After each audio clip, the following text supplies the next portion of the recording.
बिस्मिल्लाहिर्रहमानिर्रहीम। अस्सलाम वालेकुम व्यूवर्स, मैं हूं एडवोकेट एहसन कुरैशी। 26वीं आइनी तरमीम दोनों हाउसेस ने मेजॉरिटी के साथ पास कर ली।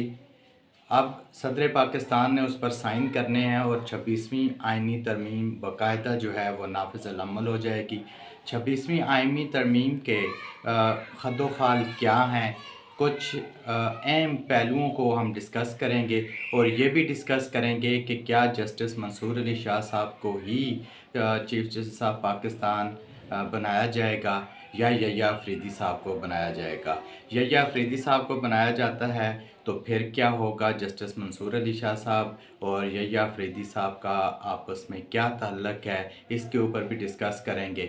इससे पहले कि मैं अपनी वीडियो का बाकायदा आगाज़ करूं, आपसे गुजारिश है अगर आप मेरे चैनल पर नए हैं तो इस चैनल को सब्सक्राइब कर लें और इस वीडियो को भी ज़्यादा से ज़्यादा लोगों तक शेयर करें ताकि ये मालूमाती वीडियो ज़्यादा से ज़्यादा लोगों तक पहुँचाई जा सके। जो 26वीं आइनी तरमीम है उसके टोटल 22 शिकें थीं, क्लॉजेस थीं जिनको दोनों हाउसेस से मंजूर करवाया गया। उनमें जो चंद एक जो बहुत ही अहम हैं क्लॉजेस या शिकें, उनको हम डिस्कस कर लेते हैं। इससे पहले भी मुख्तलिफ़ लेक्चर्स के अंदर मैंने 26वीं आइनी तरमीम को मुख्तलिफ़ पहलुओं से डिस्कस किया, वो आप मेरे लेक्चर्स प्लेलिस्ट के अंदर जाकर आप सुन सकते हैं। इसके अलावा दीगर लॉज़ के मुख्तलिफ़ टॉपिक्स के ऊपर भी 550 से ज़्यादा लेक्चर्स मौजूद हैं, उनको भी प्ले लिस्ट के अंदर जाकर आप सुन सकते हैं और दोस्तों के साथ शेयर कर सकते हैं। जो 26वीं आइनी तरमीम है इसमें मेन फोकस किया गया अदलिया के ऊपर, यानी कि आर्टिकल 175A में और आर्टिकल 191 में तरमीम की गई। अब इसकी साख्त के हवाले से डिस्कस कर लेते हैं कि अदलिया में बेसिकली पहले आइनी अदालत के क़याम का अमल लाना मकसूद था, मगर बाद अज़ान दीगर सियासी जमातों बिलखसूस JUI के दबाव की वजह से आइनी अदालत के बजाय गवर्नमेंट आइनी बेंच की तरफ आई। जो आइनी बेंच है वो 5 जजेस पर मुश्तमिल होगा। जो उसका सीनियर तरीन जज होगा उसको जो उसका सरबराह होगा और उसको सीनियर तरीन जो सुप्रीम कोर्ट का जज कहलाए गए, जिनके सीनियर मोस्ट जज ऑफ सुप्रीम कोर्ट कहलाए गए, जो उसका प्रिजाइडिंग ऑफिसर होगा वो सीनियर मोस्ट जज ऑफ सुप्रीम कोर्ट कहलाएगा। अब उसकी तैनाती जुडिशल कमीशन करेगा। इसी तरह जो पार्लिमानी कमेटी है, पार्लिमानी कमेटी जो है वो 12 अरकान पर मुश्तमिल होगी, जिसमें 8 जो हैं वो MNAs होंगे और 4 सेनेटर्स होंगे। वो चीफ़ जस्टिस ऑफ पाकिस्तान की तकर्री करेंगे। चीफ़ जस्टिस ऑफ पाकिस्तान की तकर्री के लिए 3 सीनियर मोस्ट जजेस का नाम पार्लिमानी कमेटी को भेजा जाएगा।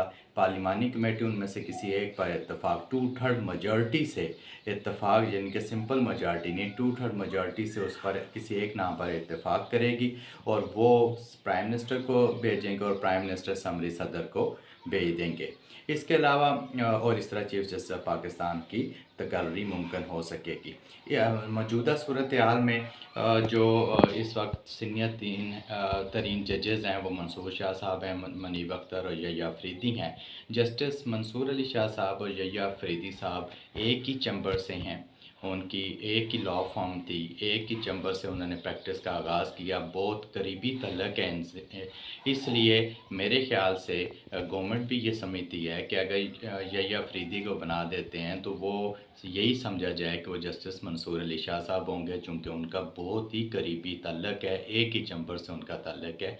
लिहाजा मैं ये समझता हूँ कि गवर्नमेंट मुमकिन है कि उनको आइनी बेंच में ले जाए और जस्टिस मंसूर अली शाह साहब को ही चीफ जस्टिस ऑफ पाकिस्तान बना दें। चूँकि जो मकसद वो हासिल करना चाहेंगे वो यह्या अफरीदी साहब के ज़रिए भी वो मकसद उनको हासिल नहीं हो सकेगा, चूँकि वो और मंसूर अली शाह साहब एक ही बात है। इसके अलावा जो अमेंडमेंट्स हैं उसके अंदर हाई कोर्ट के जो इख्तियारात हैं उसमें ये कहा गया है कि जो प्रेयर क्लास में जो इस्तदा एक पिटीशन फ़ाइल की जाती है, तो जजेस जो प्रेयर में जो इस्तदा की गई होगी वही रिलीफ़ देंगे, उससे हटकर रिलीफ़ नहीं दिया जा सकता। ये अमेंडमेंट की गई। इसके अलावा शरीयत कोर्ट के हवाले से उन्होंने कहा कि जो शरीयत कोर्ट का जो जज है वो सुप्रीम कोर्ट में एलिवेट हो सकता है, उसके अंदर तरमीम की गई। इसके अलावा शरीयत कोर्ट का जो फ़ैसला है उसके ख़िलाफ़ अगर अपील का फ़ैसला 12 माह के अंदर अंदर नहीं होता, तो शरीयत कोर्ट का जो फ़ैसला है ऑटोमेटिकली नाफिज़ अल अमल हो जाएगा। इसी तरह जो रिबा है जो सूद के ख़ात्मे के लिए 1 जनवरी 2028 से मुल्क में सूद का ख़ात्मा कर दिया जाएगा, ये भी अमेंडमेंट का हिस्सा है। आल्तो ये ऐसे ही है जैसे आईन पाकिस्तान 1973 का बनाया गया और ये कहा गया था कि 15 साल के अंदर अंदर उर्दू को सरकारी ज़बान के तौर पर सरकारी ज़बान के तौर पर डिक्लेयर की जाए, उसके मुनासिब इंतज़ामात किए जाएंगे, मगर ताहाल ना हो सका। मगर ये एक अच्छा इनिशिएटिव है, इसको अप्रिशिएट करना चाहिए और जो रिब्बा है उसके ख़ात्मे के लिए भी JUI फजल रहमान साहब को इसका क्रेडिट जाता है। सो ये जो चंद एक इस हवाले से थी जो खद व खाल थे या फीचर्स थे उसके ऊपर हमने डिस्कस किया। Thank you.